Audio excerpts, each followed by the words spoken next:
Chapter 16. We were in D.C. for 5 days and Sunday. The day we were supposed to leave, we still haven't seen our cousins on our dad's side. And by the time we tried to see them, we realized how far they were. And there was no way we were going to be able to make it and catch our plane.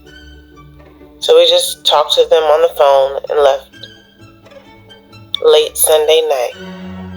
We got home around 11. That night, Josh and I really didn't talk. Mom went straight to sleep because she had to go to work the next day. But it just so happened that Josh and I both were not going to school the next day. Josh and I again, like we were little. Me on the love seat, him on the couch. We were watching cartoons. It felt like there was a brick wall between us. This is the first time in my life I felt like I didn't have a friend and my brother. It was just my brother. He looked at me and stared. And I said, "What?" He said nothing and looked at the TV. Then he did it again. I said, "What?" And he asked, "Do you want to go out?" I said, "Sure, but where?" He said, "Anywhere." "Downtown?" I said, "We're going to have to walk because, my car doesn't work. It needs a new gas pump." He said, "That's cool. Just dress warm. It's chilly." So we get dressed, and on the way to the bus stop, it's so windy. And after a long 20 minutes, the bus comes. We're on our way to the train in the station, and Josh's phone rings, and he picks it up, looks straight ahead for a minute or two, and then looks at me and said, "Do you want to go to my folks' house?" As long as you're with me. Josh didn't know where we were going, so we just ended up paying 3 times for the same trip because the machines that gives you connections didn't work. Once we got to our destination, we were one of the worst parts in town. It was raw. It was ghetto.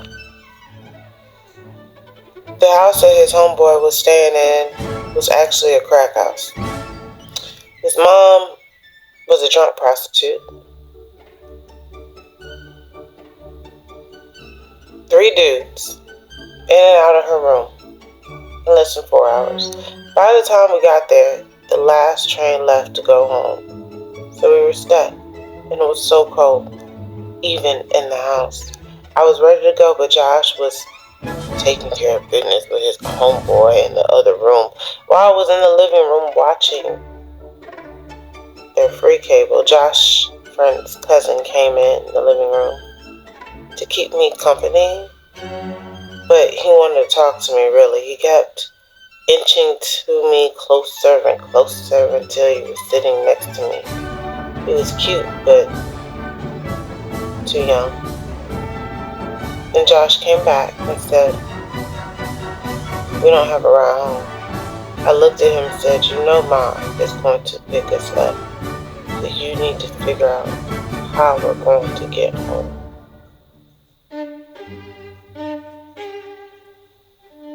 He looked at me and left. 20 minutes later, Josh came running in the door and said, "Come on," pulled my arm and yanked me out the door. He shoved me in the car, drove off.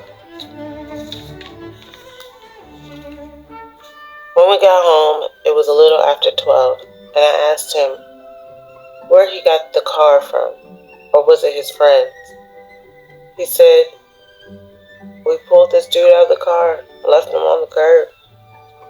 I knew then he had hit his highest low. The next day, I remember, because I went to school and Josh didn't. And God knows I love my brother, but if one more person asks me where he is, I'm going to scream. But the biggest surprise came after school, when I went to Subway to pick Josh's checkup from his manager. I saw Royal behind the counter with a uniform. I walked in, and both Royal and the manager just looked at me and smiled. I was old associates with the manager from high school and didn't know it. She graduated from high school when I was freshman, but she always got in trouble with the law. I asked her, "What's up with Royal?" The manager, Christine, she said Royal needed to make some extra money. Then I asked, "Does Josh know?" No. Josh wasn't home when I got home, so I set the check on his dresser and just looked around. I wanted to go through his stuff just to see what he was up to, but I couldn't betray his trust like that. I figured he wanted me to know something. You just tell me.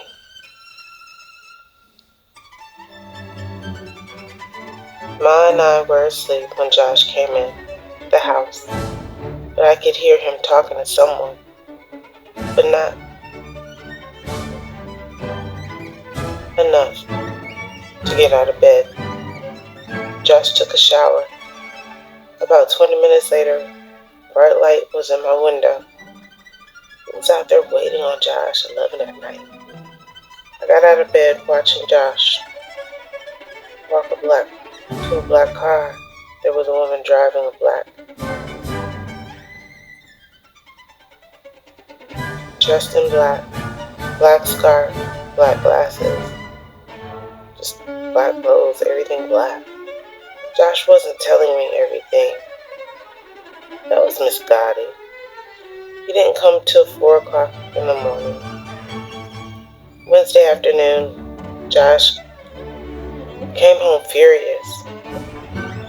He walked in my room and asked, "Did you know Royal worked at Subway?" I looked at him,